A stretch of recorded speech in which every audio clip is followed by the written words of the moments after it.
اللہ تعالیٰ نے 3 چیزوں کے سلسلے میں خاص طور پر آگاہ فرمایا ہے کہ اس کی جان کی بھی عزت کی جائے، اس کی بے عزتی نہ کی جائے، اس کو تکلیف نہ دی جائے۔ نمبر 2، اس کے مال کا بھی احترام کیا جائے، بندے مومن کا اس کے ساتھ کھلواڑ نہ کیا جائے، اس کو نقصان نہ پہنچایا جائے۔ اور نمبر 3، بندے مومن کی جو عزت ہے، اس کا جو معاشرے میں مقام ہے، اس کا بھی احترام کیا جائے، اس کے مقام و مرتبے کو، اس کی عزت کو لوگوں کے سامنے بہتان تراشی کے ذریعے سے ہو کہ اس کے اندر کوئی عیب نہیں ہے، تب آپ بہتان لگاتے ہیں، تب بھی اسلام نے اس کو حرام قرار دیا ہے۔ اور اگر کسی بندے مومن کے اندر عیب پایا جاتا ہے، اس کے اندر غلطیاں پائی جاتی ہیں، تنہائی میں وہ غلطی کیا ہے یا آپ کے سامنے اس کی غلطی آ چکی ہے، تو اسلام کہتا ہے کہ اس کے عیب کو، اس کے عیبوں کو لوگوں کے سامنے اچھال کر اس کو بے عزت نہ کیا جائے۔ اور یہ بات اچھی طرح یاد رکھیے کہ قرآن اور حدیث کے اندر کہ ایک مومن کی بے عزتی، ایک مومن کے مال کو حلال کرنا، اس کو نقصان پہنچانا، اس کے مال پر نظر رکھنا، اور ایک بندے مومن کو تکلیف پہنچانا، جسمانی اذیتیں پہنچانا، ٹارچر کرنا، یاد رکھیے پورے قرآن مجید میں آپ اٹھا کے دیکھیے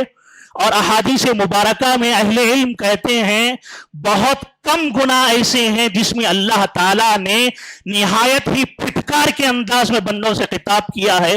اس میں سے جہاں سود ہے تو وہیں پر ایک مومن کی جان اور مال اور عزت اور آبرو کو اچھالنے پر بھی اللہ تعالیٰ نے نہایت ہی سختی کے ساتھ اپنے غضب کا اللہ تعالیٰ نے اظہار فرمایا ہے۔ جو بہت زیادہ بے احتیاطی ہم کر رہے ہیں وہ یہ کہ اپنے بھائی کی عزت کو اچھال دینا، لوگوں میں بے عزت کر دینا۔ یاد رکھیے یہاں پہ ایک اچھی بات، اچھی طرح اسلام یہ نہیں کہہ رہا آپ سے کہ آپ بہتان سے بچیے، بہتان سے تو بچنا ہی بچنا ہے۔ بہتان کا معنی کیا ہے؟ بہتان کا معنی یہ ہے کہ کسی آدمی کے اندر عیب نہیں ہے، آپ اس پر عیب لگا رہے ہیں، الزام لگا رہے، تو یہ بہتان تراشی، یہ تو نہایت ہی خطرناک بدترین گناہ ہے، اس پہ کوڑے پڑیں گے انسان کو اگر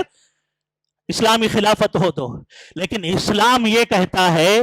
اچھی طرح میری بات کو سمجھیے، کہ کسی بندے مومن کے اندر عیب ہے، غلطی ہے اس کے اندر، اس نے غلطی کی ہے، اس نے گناہ کیا ہے، آپ کے سامنے وہ گناہ آیا ہے، اسلام کہتا ہے کہ اس کی خیرخواہی کرو، اس کا خیرخواہ بنو،